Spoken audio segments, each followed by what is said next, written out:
Cette année, nous participons au programme Ambassadeurs du lac du Bourget avec Aqualis. Il nous a permis de comprendre le rôle des roselières dans la purification naturelle de l'eau.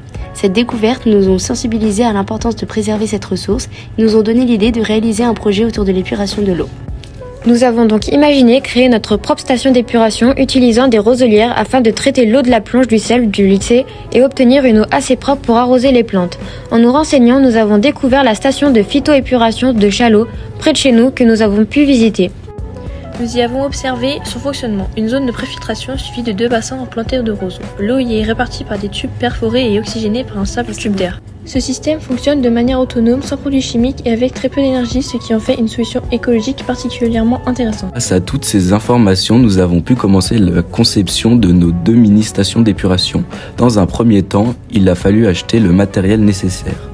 Gravier de différentes tailles, sable de filtration, bacs, tubes, robinets et bactéries épuratrices.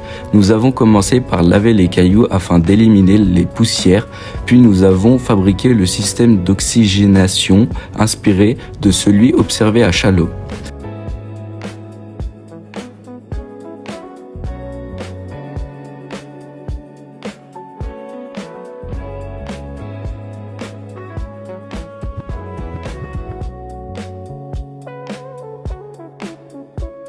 Ensuite, nous avons percé les bacs afin d'y installer des robinets permettant de contrôler le début de l'eau.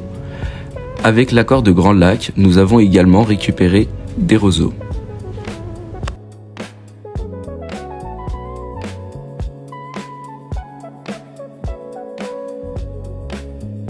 Nous avons ensuite réalisé le système de filtration en plaçant des gros cailloux au fond, des graviers plus fins au-dessus, puis une couche de sable en surface. Une fois les stations montées, nous sommes allés récupérer l'eau de la plonge à la cantine du lycée et avons rempli les 2 dispositifs. Nous avons alors lancé la première filtration qui a duré environ 4 heures.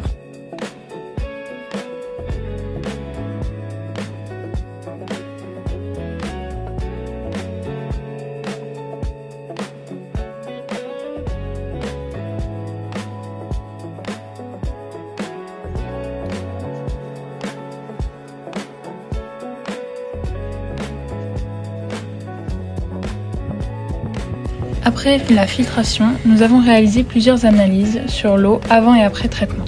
Une analyse microbiologique par ensemencement sur milieu PCA,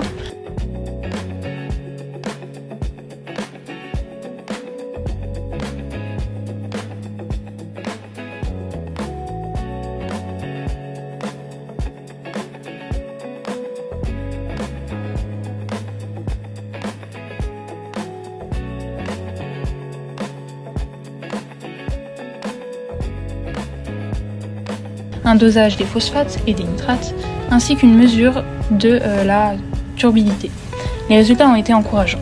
Nous avons observé une diminution des phosphates et de la turbidité, plus importante pour la station à roseaux.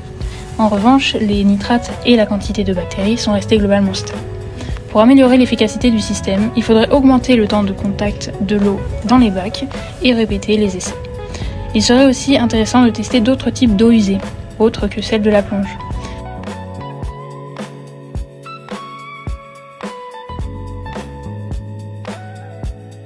Dans 2 semaines aura lieu la journée de l'eau au lycée Louis Armand. Nous présenterons notre station d'épuration aux autres élèves afin de sensibiliser à l'importance de préserver l'eau, une ressource qui devient de plus en plus rare. Ce sera également l'occasion de faire connaître les solutions écologiques et les métiers liés à l'eau. Ce projet nous a montré que réaliser une expérience du début à la fin demande du temps, de l'organisation et un travail d'équipe. Nous avons particulièrement apprécié tester nos idées sans connaître à l'avance les résultats.